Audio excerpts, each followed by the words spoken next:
All right, let's get back on the record. This is cause P-40407. This is in the estate of Raimundo de la Rosa. Announcements, please. Keith Farce and Juan Molina for defendant. San Juanita Sanchez, Your Honor, for the plaintiff, Mr. Javier Villalobos is in the estate of Raimundo de la Rosa. Raimundo de la Rosa. You froze, Ms. Sanchez. Yes, announcing that I represent Javier Villalobos, the applicant for the TRO this afternoon, Your Honor, in this matter. I guess my first question is, should we proceed? Who has the burden? Are you prepared to just offer argument or offer evidence? Judge, by way of background, we were in a hearing last Wednesday. We probably had put in at least maybe 45 minutes to an hour of testimony and I had called the defendant on the record. At that time, there were no other motions set for hearing, but the judge did hear the motion for subject matter jurisdiction and ruled that the court did have subject matter jurisdiction.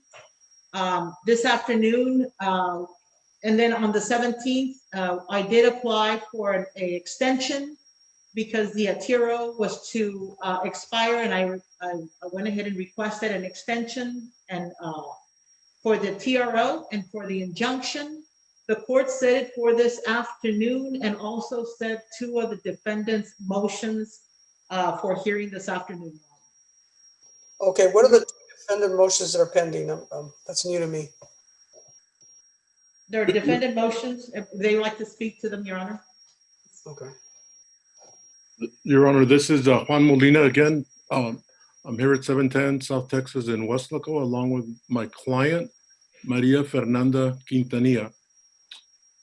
By way of background, Your Honor, let me explain why I could not agree on the Rule 11 agreement that San Juanita Sanchez had proposed to me.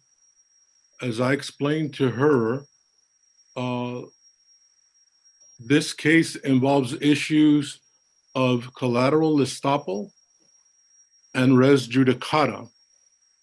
In case number CL20-5259A, the Honorable Judge Rudy Gonzalez, which is where this case landed originally, first in time, first in right. And so the Honorable Judge Rudy Gonzalez heard this case on the injunction TRO. There was debate among the attorneys. There was a question and answer session with the attorneys. And also, Your Honor, there was the BBVA Compass attorney, Christina Cunningham, with the law firm of Hirsch and Weistheimer, was also present at the hearing. So there was a question and answer session with her. As the court is aware, BBVA Compass is an $11.5 billion bank. It had its attorneys present, and we exchanged information. And ultimately, after a contested hearing on the full amount of the $275,000 that's contested, Judge Rudy Gonzalez made a ruling. So that's where I get the doctrine of collateral estoppel. And so that ruling that he made was for the full amount, not a partial amount. And again, it was a contested hearing like this one, with the exact same set of facts, the exact players, the exact family, and live testimony. And so after he heard all of the above, he ruled in essence in our favor.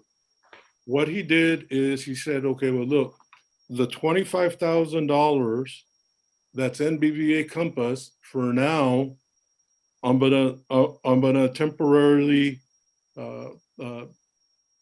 give everybody a chance to try to work things out. And so ultimately the 250, he ruled that he could not, because they didn't have the high burden, they didn't prove their case.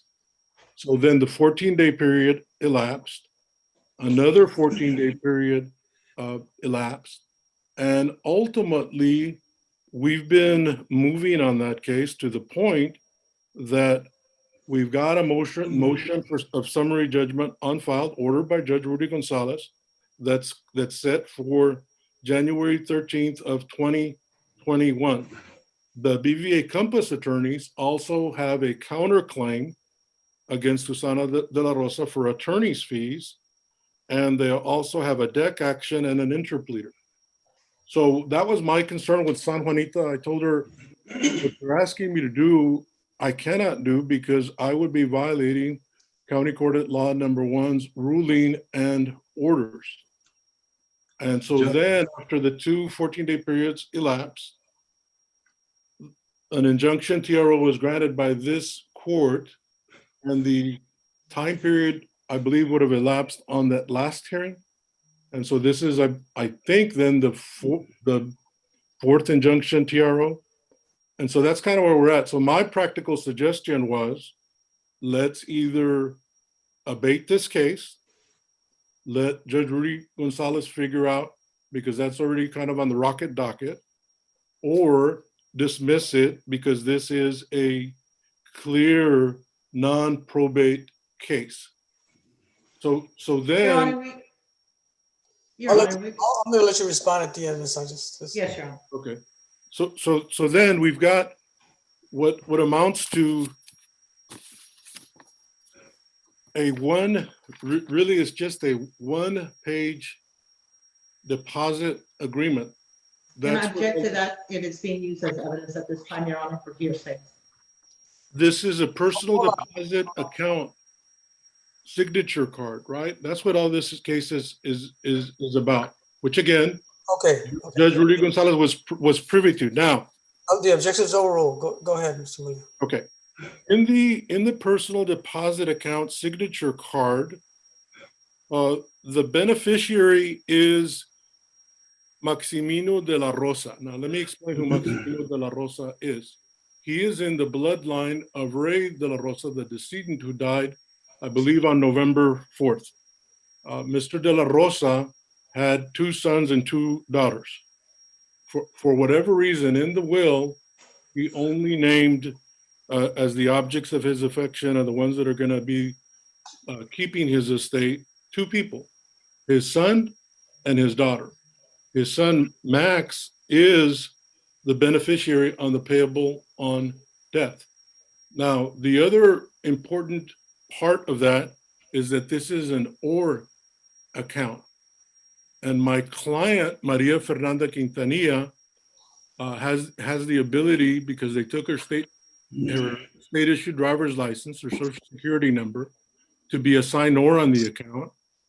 And also equally as important, when Mr. De La Rosa signed the payable on death, there was a little area there where you could initial.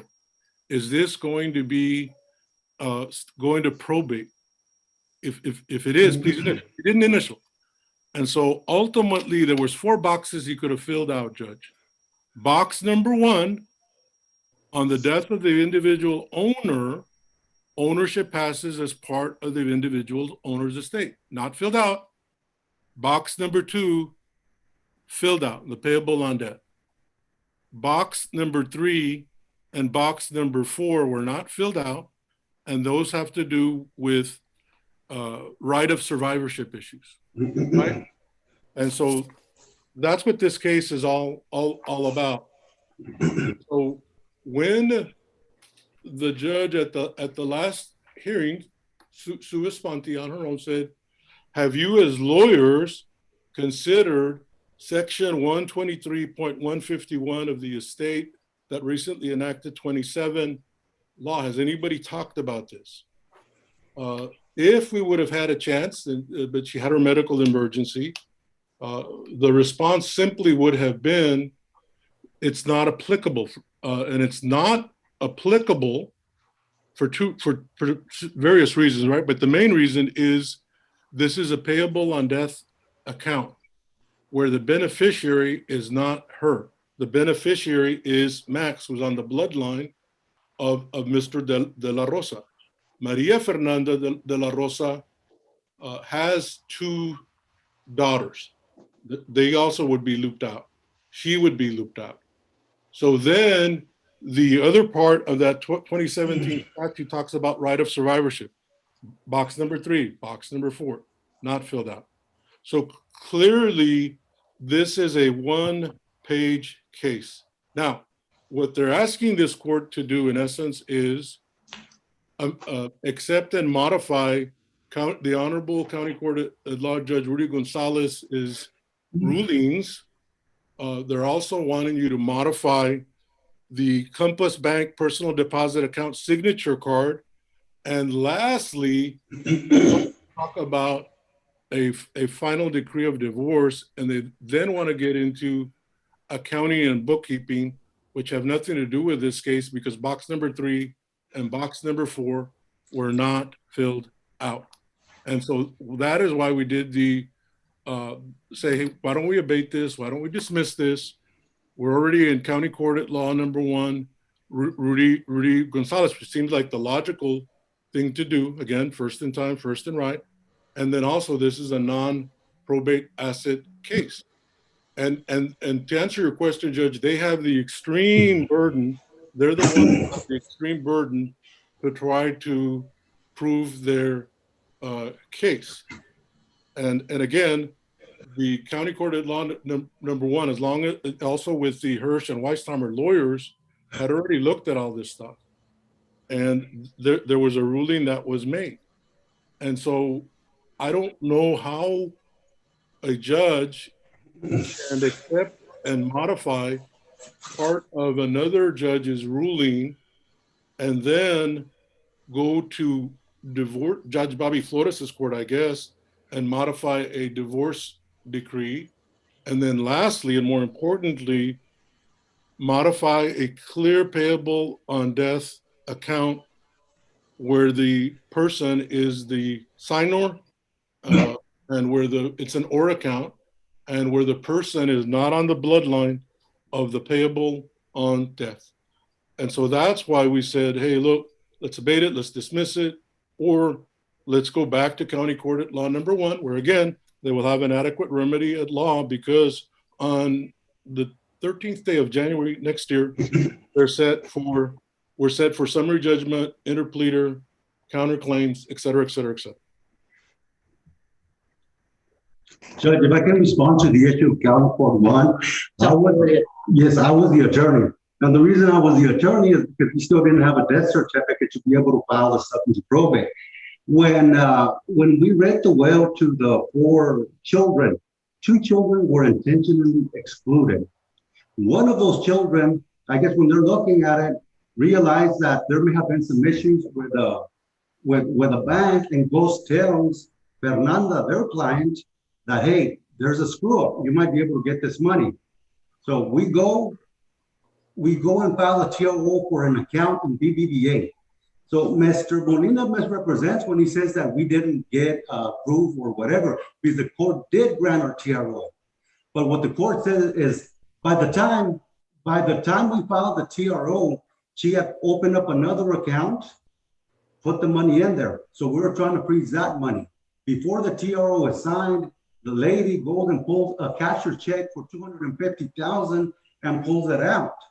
So when we go to court, the judge says, yes, we have jurisdiction regarding that issue right there. But our pleadings were for the purposes of the account of BBVA. So the court specifically told us, I'm going to grant that injunction for the $25,000 is in there, but our pleadings were limited to what it was in BBVA. It had nothing to do. We didn't even know that the money had been taken away, the other $250,000. So you get into the issue of res judicata. There's been no final judgments anywhere. As a matter of fact, even in County Court 1, it's a brand new case. They filed a summary judgment. I don't know why they're doing it because no discovery has been done yet. The issue, I think the court knows, anything that has to do with probate has to come to this court. The 25,000 over there, I don't care whether it stays over there or we bring it over here. The 250,000 was totally, had nothing to do with county court anyone because she had already pulled it. She had already pulled the money. So the judge did grant us our our injunction, but could not grant us an injunction for the extra 250 because she had already pulled it out. And which is the reason that it falls into probate. So we get into the issue of res judicata, it doesn't happen. Account only. Okay, so we were just tied up to that account. The judge granted our injunction. Had she not done that to $250,000 cashier's check, it would have been held over there and then probably transferred to probate. But that is the only reason, and the judge told us, hey, I can't do the 250 because it's not in the account we're trying to do an injunction on. But it had nothing to do with the judge ruling, res judicata, any of that. Nothing. There's no final orders of nothing. The only temporary injunction is to freeze the money in account number 67906419112. That's what I asked for, and the judge granted it.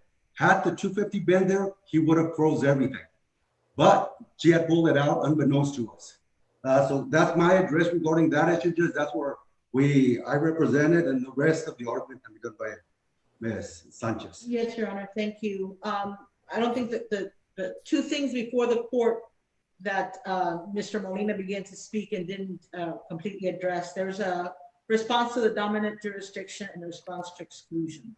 And when it comes to the response as for their requesting that this is a dominant jurisdiction in County Court number 1, I reiterate what the plaintiff and counsel in the other case, Mr. Villalobos, has stated. A probate proceeding request to probate the will was filed December the 3rd. At that time, there was no TRO or injunction as the 250,000, nor had it been excluded or were there any findings that we could not proceed. As the court knows, this is a statutory probate court. A statutory probate court, all proceedings has original jurisdiction on all proceedings. It is at that time that we filed for the estate to proceed to get an injunction for the 250,000 that were not included, Your Honor. There can be concurrent jurisdiction under certain circumstances where it would have to stay only in County Court number 1, but those are for and under the jurisdiction in section 32.007. It talks to issues regarding personal injury, survival, or wrong death.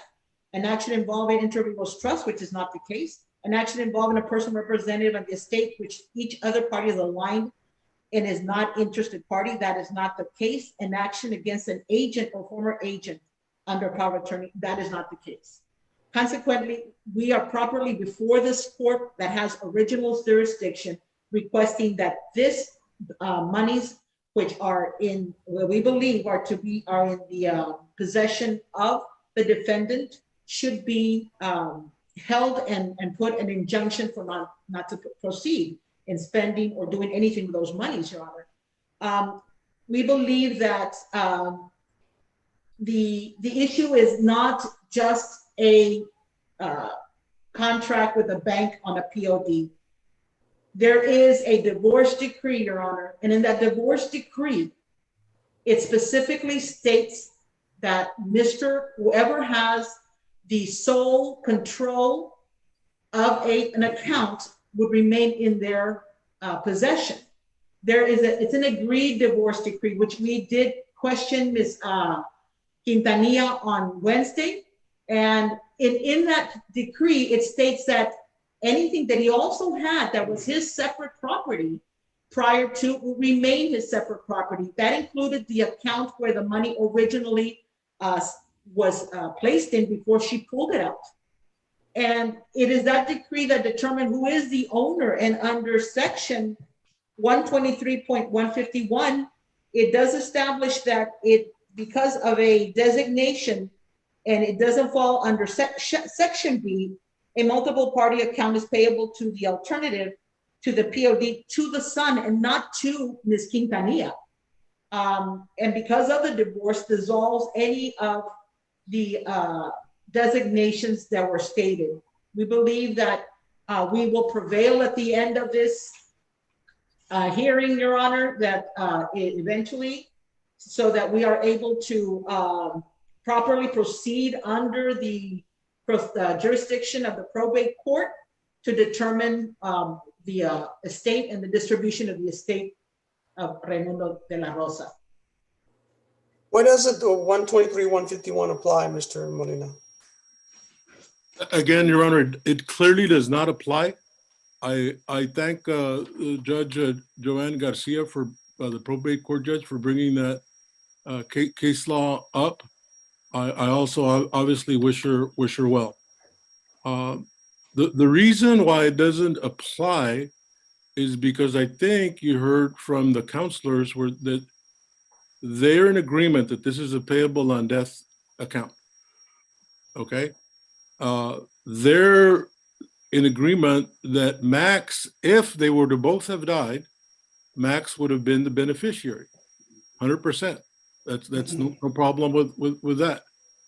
Because it's a payable on death account, then you talk about right? Is this a right of survivorship, box number 3 and box number 4? No and no.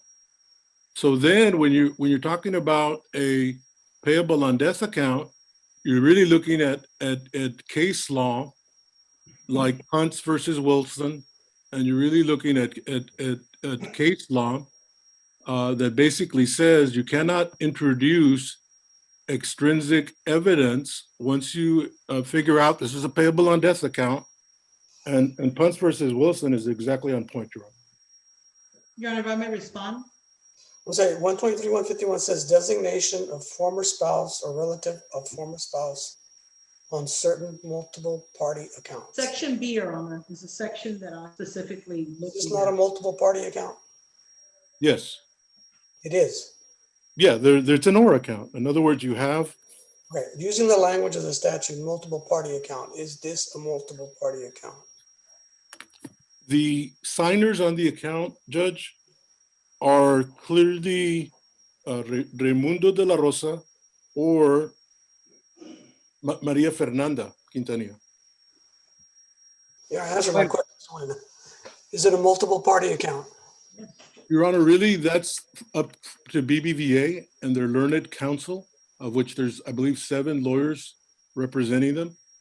And they know all the intricacies before they made this ruling, or not ruling, but before they made this determination that he was entitled to the money. I just have to assume that they knew the law. And I have to assume, as they've stated, with their affirmative defenses and counterclaim. Well, the bank has other defenses. There's safe harbor language in there that protects. Right. So I suppose that's what really they're counting on. I still don't understand why 123, 151 doesn't apply. Generally speaking, these people were divorced after the creation of the account. Is that correct? Yes, Your Honor. They were married, divorced, lived together while they were divorced, married, divorced, and always maintained a loving relationship. Well, they were divorced, Your Honor, bottom line. And this account was established as before any of the marriages, Your Honor. And we believe that the actions of, as testified by Ms. Quintanilla in Wednesday, she testified that she did not make any deposits, did not make any withdrawals after the divorce, did not know anything on the account until she was informed that Mr. Quintanilla's account may involve her. She testified not having any action on this for years from the date of after divorce. And when it comes to the decree, which is in itself a contract, it talked about he would keep all his separate property, and also that he would keep all accounts in which he was sole in control. And her own testimony Ms. Sanchez, I lost you. testimony truly talks to the fact that Mr. De La Rosa had sole control of this account. So Ms. Sanchez, ultimately, whether this was an account that he had sole control of, I guess that can be a fact issue somewhere. That is correct, Your Honor. That's correct. And whether that's true or not has a bearing on whether she's the rightful owner of the account. That is correct.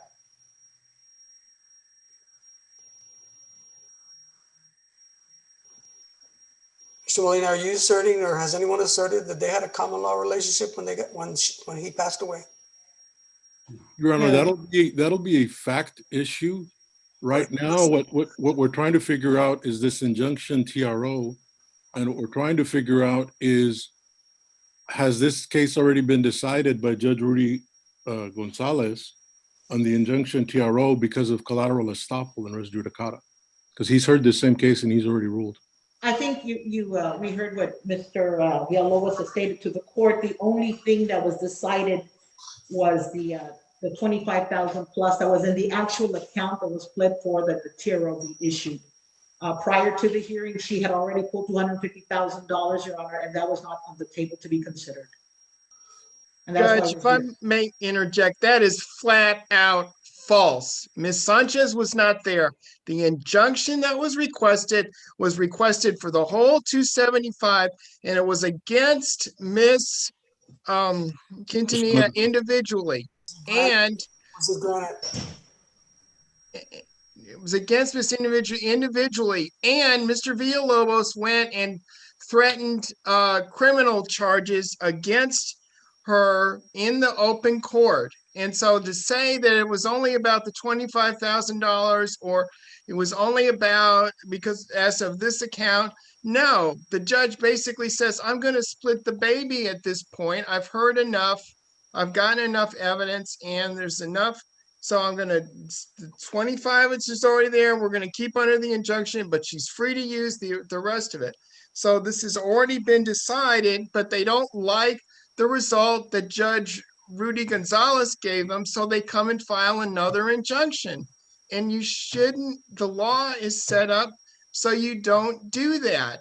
And they're claiming, well, this was based on a POD, you know, that the court generally has jurisdiction. I would agree to probate wills. This court has jurisdiction. Did they cite a single authority that says that a POD, this court has a jurisdiction over a POD account? No, they did not. And why? Because POD accounts are non-probate assets. So what should be done is what Mr. Molina already said. We should let the court number one already go forward. It's, you know, we've already got the motion for summary judgment filed and set. Recall.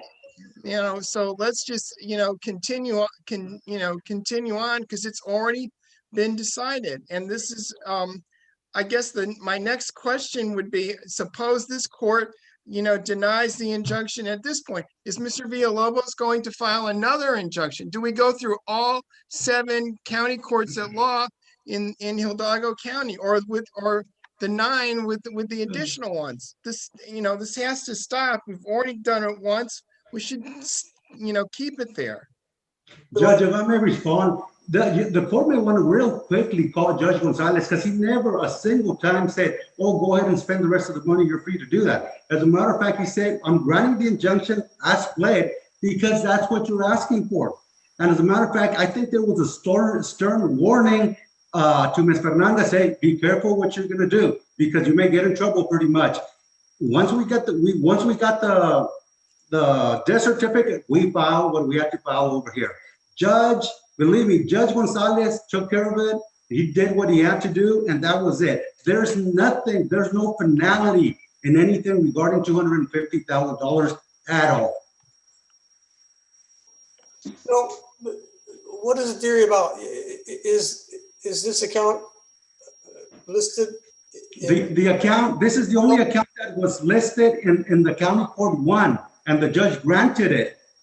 But she pulled the money before we were able to freeze it in that account. That's why that case, county court 1, has nothing to do with the $250,000. The court told us, I can't do it. That's not in the account. What is the consequence of that this account is not listed in the will? Well, when I played to freeze the money in account, No. in account 679641912, and the judge granted us that.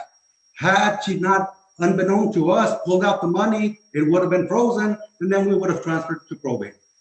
Okay, we're not, But she pulled it out before. What she did, she changed from that original account and made another account for her, which was 679. And then from that, her personal account, which she did then she went and got another cashier's check to pull it out. So when we froze her account, all that happened after he died, right? pardon? All that happened after he died.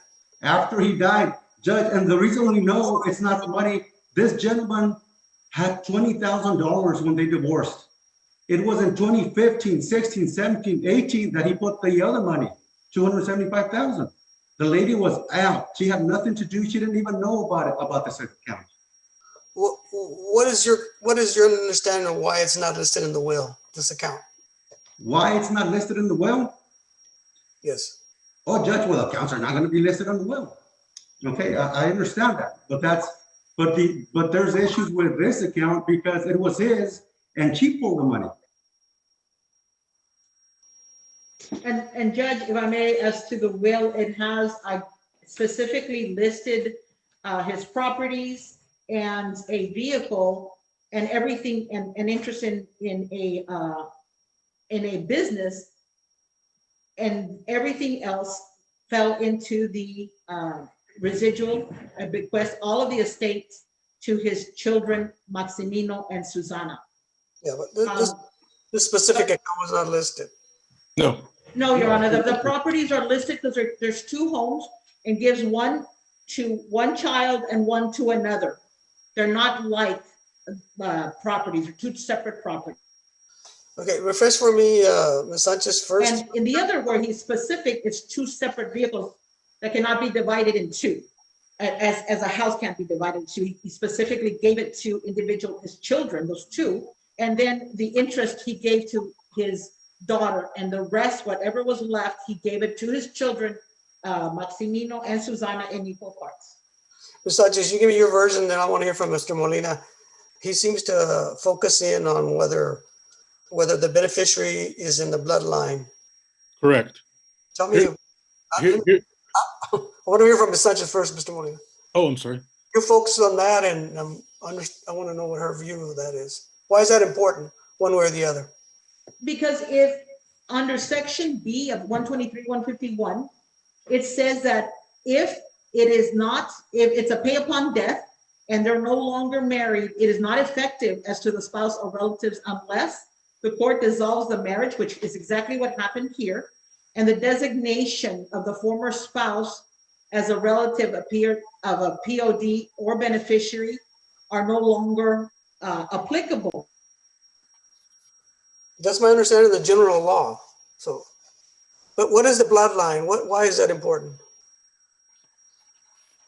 Your Honor, the reason why the bloodline is important is because that 2017 law basically says for Fernanda, my client, her daughters and her cannot be on the payable on death after a divorce.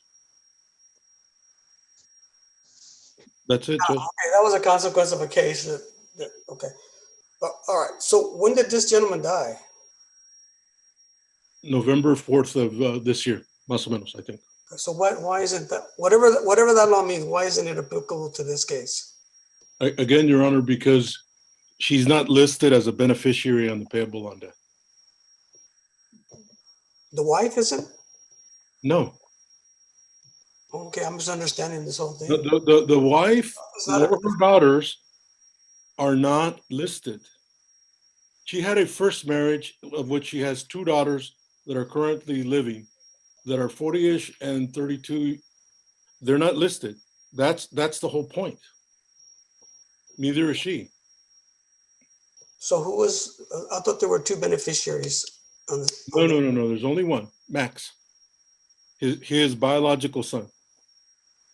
Well, that explains why he didn't list it in his will. He already understood. Correct. That's the point. He wanted a simple transition. There was no listing in the will.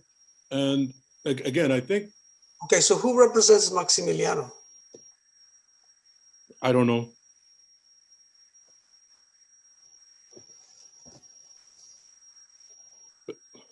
I don't know, Your Honor. I don't. Why do both sides think he's not the one that gets this money?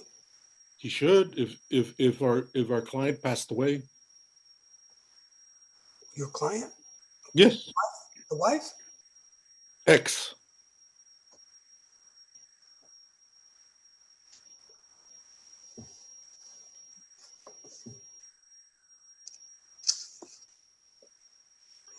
Again, they were married, divorced, married, divorced. The reason this is The first wife, let me explain it. The first wife passed away in 1995. Coincidentally, she was also named Maria. Okay, so that's why I call my client Fernanda, just to keep it in my brain simple. So Maria passed away in 1995. The biological mother of Ray, of the son Ray, of Susie, or Belinda, I'm sorry. Yeah, Susie, and also of Max, 2 boys, 2 girls. so the or language, is that not handled by the divorce decree with some sort of declaration about what the divorce decree did? The divorce decree was equally or worse, vague and ambiguous than the will. So in order for this court to grant them relief, you in essence have to modify County Court at Law Number 1 ruling, you have to modify the will, and you have to modify the divorce decree. Besides, so what are you going to do about modifying the, I mean, if both courts give inconsistent rulings, what is your response to that? Is that can't? Yeah, that's my heartburn. That's what? That's my heartburn. That was my main point to San Juanito. That's why I said collateral estoppel, because we have a ruling from number 1 already.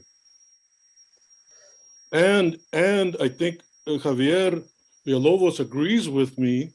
It seems like that we should go back to number 1, because he seems to be saying he got what he wanted.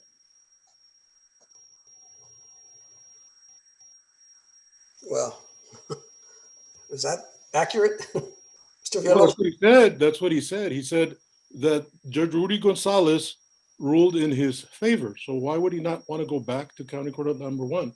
First in time, first in right, where there's already been a ruling.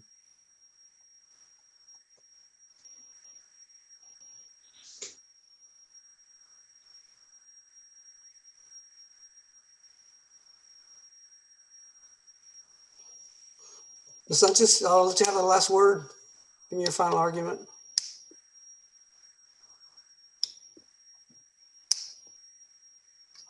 Ms. Sanchez?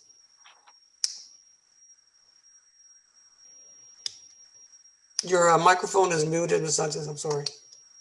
I'm sorry, Your Honor. I was stating that the 250,000, which I have pled to this court, came as a result of we filed for a estate probate proceeding regarding the will of Mr. De La Rosa. The 250,000 were not included, Your Honor, in the rendition by the court. This County Court number 1, this is probate court, is a statutory court that has original jurisdiction for this proceedings having to do with the estates. And we believe, Your Honor, that because of that, we are in a right to get an injunction on those monies, that we have, we do not have to go to court to modify any divorce decree by any means. This was an agreed decree signed by both parties, understanding the terms. That being said, that we believe that we will prevail, Judge, that right now there's imminent danger that there'll be injury by means of her taking this, as she has taken this money and depleting it, Your Honor, and that would be detrimental to the beneficiaries and to the estate of Mr. De La Rosa, that it is not just a one. You broke up, Ms. Sanchez. It is not just a one what? You froze.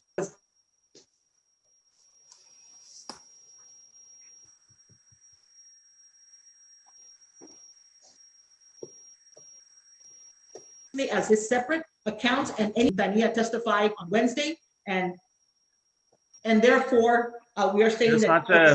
Ms. Sanchez, you froze. I'm sorry. About 5 minutes ago. Hello. You I'm froze sorry. Your and Honor. Yeah. you froze, and there's stuff that the last thing you were talking about, the separate accounts, and you froze. Okay. That's really. Just reurge your argument, ma'am, please. I'm sorry. Yes, Your Honor. Yes, Your Honor. Our argument is, Your Honor, for both the motion of dominant jurisdiction and for the exclusion. As to the motion of dominant jurisdiction, Your Honor, I think it's been clearly stated on the record, an order submitted to the court in County Court Number 1, that the $250,000, why we are here before this court to get an injunction, were not part of that TRO or the injunction in County Court Number 1. You froze. Since You then, froze. a probate proceeding in this court, that the $250,000, which were not included in the County Court Number 1 decision on an injunction, are the basis for this injunction, because this court is a court of original jurisdiction. And since that court hearing, we have filed an application to probate the will, and for the purposes of distribution of the estate of the decedent. Furthermore, we are stating that we believe, Your Honor, that the injunction is extremely necessary because there will be injury. We will succeed at the end because there is a decree, Your Honor, which in itself is a contract, but specifically states that the account that was in question, the original account that was in question that had all the funds, belonged to Mr. De La Rosa. And as an essence, it belongs to the beneficiaries, which he's included in his decree, Your Honor. I'm sorry, in his will. Furthermore, Why doesn't it belong to Maximiliano? I'm sorry? Why doesn't it belong to Maximiliano alone? You know, Your Honor, it may belong to Maximiliano, who is a recipient in this He's a POD beneficiary. account in his will, Your Honor. I'm sorry? And so, You I'm have a POD that leaves it to Maximiliano. yes, Your Honor. That's important because if it belongs to Maximiliano, it's not an estate asset. Are you saying Well, that? I guess well, the issue here, Your Honor, that we're here for is it a, I think is it 123, control? 151 works against both sides. Well, we're of the position, Your Honor, that under the decree, then it definitely should not belong in the hands of Ms. Quintanilla. Just, we just need to make sure she doesn't spend it till we figure this out. So we just want to pretty much the status quo, what's going on, so we figure it out. And that's what County Court 1 did with what was in its power, which was the 25,000. Well, but the only reason you have a right to do anything is if you're asserting the POD. Because, I mean, if you're saying that it was part of the divorce decree, that's what kicks in the POD, the 123-151.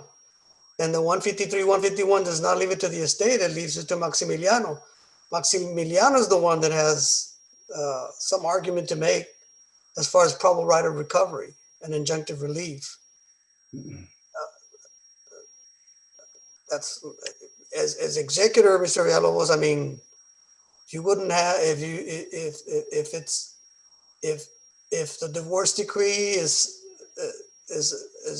interpreted to be what you asserted to be, that reinforces the POD to Maximiliano.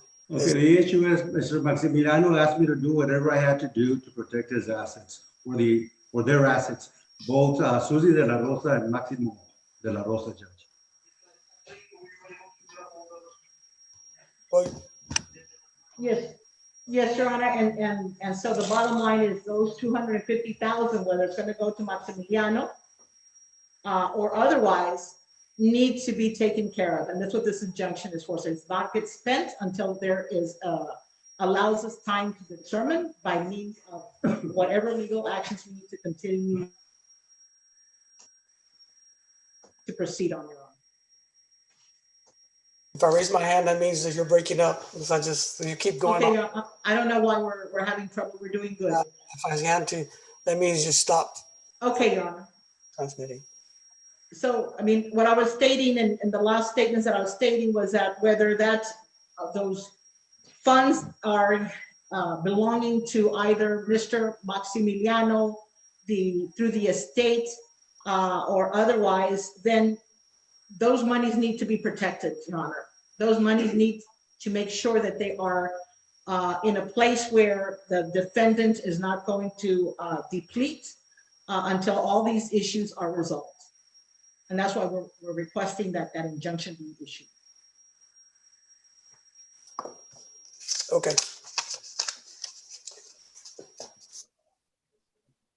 I guess, let me get proposed orders from both sides. Yes, Your Honor. So I say, Ms. Sanchez? Your Honor, Yes, Your Honor. are you asking for one Your- on the two motions and the injunction? Well, I never, I asked Mr. Molinas, what was his two motions, and I never really heard the answer to that That's true, Your Honor. that were set. So we'll provide a comment about proposal on the order. injunction? I'm sorry, my comment about the order is about the TRO. Yes, Your Honor. Give me an Okay. order granting, and then Mr. Slice, give me, or Mr. Molina, give me an order denying. And what motions filed by the defense need ruling? Keith, you want to address that with the court? Yeah, well, I apparently, and I didn't get copies of the orders, that we had a motion to about assertion of dominant jurisdiction, about whether that this, They may not be set. I didn't see an order setting those. Is that your position, shall I say?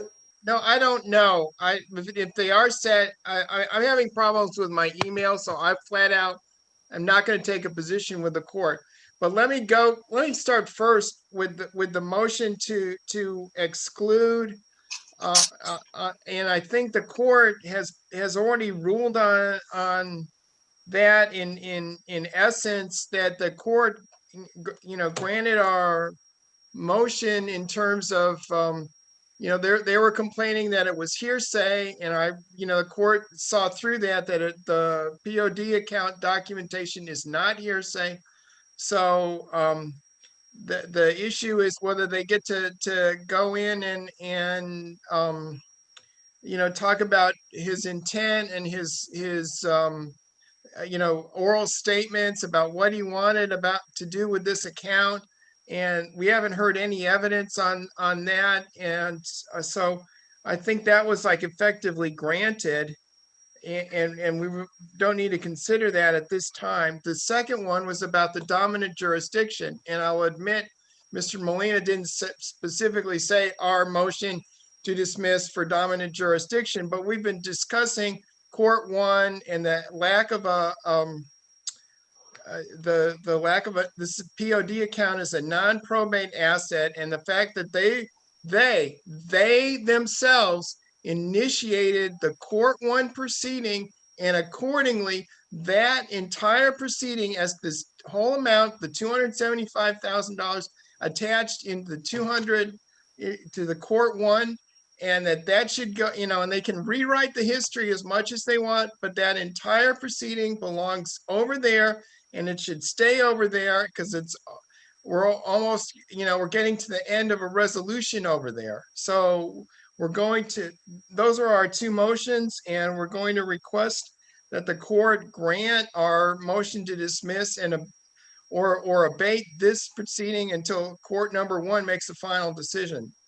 All right, Ms. Sanchez, do you want to address both of those? Yes, Your Honor. I think we've already addressed at length with the dominant jurisdiction. Again, stating back that this court has the statutory original jurisdiction for this case. Again, those 250,000 are the basis of the injunction in this matter, not what would happen in a county court number 1 under a different cause number. Again, it was not done in probate because there was no probate proceedings at that time. Since then, there was a probate application to probate the will on December the 3rd of this year, Your Honor. And as far as no testimony, there has been testimony on Wednesday prior to this regarding the knowledge and the understanding and also the ownership of that account through Ms. Quintanilla, which we did not get to finish, Your Honor. So there has been testimony.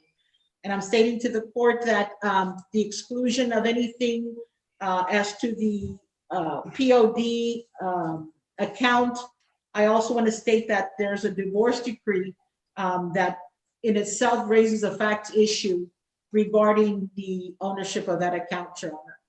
And so I am asking the court to deny the motion to dismiss or to abate for dominant jurisdiction and also the motion for exclusion, Your Honor. All right, then Ms. Sanchez, you also provide me orders denying the motion to exclude evidence, proposed orders, Yes, Your Honor.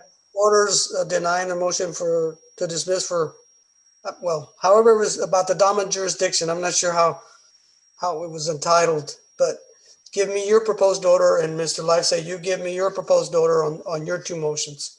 Yes, Your Honor. After I review the orders, I'll give it a